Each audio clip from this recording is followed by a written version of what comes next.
हाय मैत्रिणींनो, आज आपण करूया कारल्याची भाजी।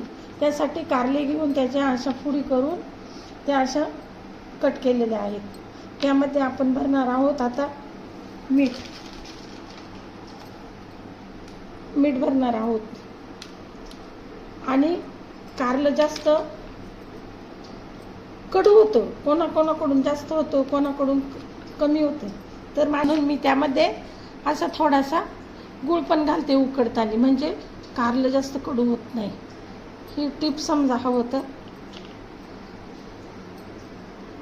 असं गूळ भरायचा उकडताना।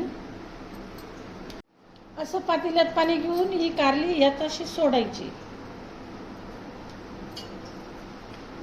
थोडंसं लिंबू टाकू आणि हे 5-10 मिनिट उकळून घेऊ, 5च मिनिट उकळून घेऊ। आता आपले कारले अशा पद्धतीने उकडून झालेले आहेत। उकडून 2 पाण्याने धुवून स्वच्छ करून घेतलेले आहेत। त्यासाठी घेतलेलं आहे आता 1 वाटी शेंगदाणे, त्यात थोडं आलं लसूण असे क्रश करून टाकलेलं आहे। आता त्यात टाकूया मसाले, हळद टाकूया थोडीशी, आपला घरगुती मसाला 1-1.5 चमचा, धने पावडर,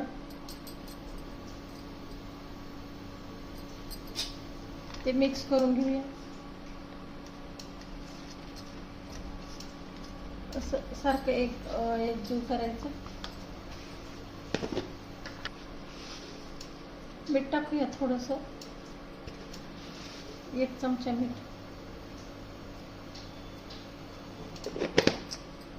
आता ते सगळं मिक्स करून घेऊया।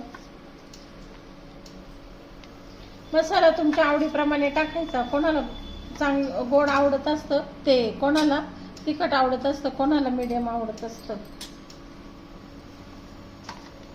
आता हा मसाला ह्या कारल्यांमध्ये असा भरायचा आहे दाबून।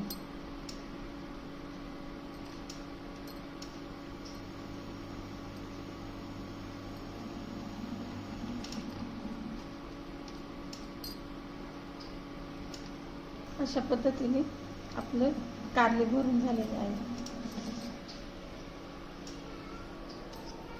कढई तापायला ठेवूया।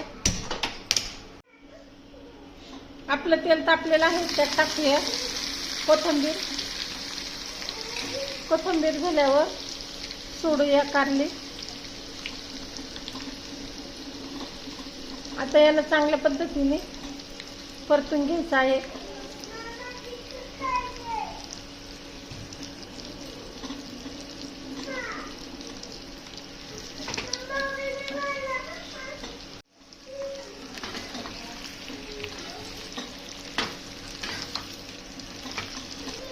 अशा पद्धतीने आपण कारल्याची सुकी भाजी केलेली आहे।